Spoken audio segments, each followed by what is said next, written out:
और का हाल है? पास मत आओ, पास मत, दूर रहो, दूर रहो। अरे अरे, ये क्या है, मार रहे हो? बहुत बोलने लगे हो तुम, हाँ?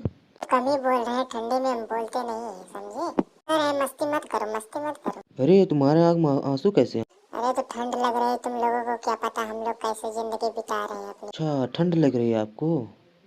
उदास हो गए? बोलो मत हमसे, दूर जाओ, दूर जाओ, हट जाओ, हट जाओ। कंबल उम्बल का व्यवस्था कर दें? तुम अपने लिए कर लो, वही बड़ी बात है। गजब बेइज्जती है।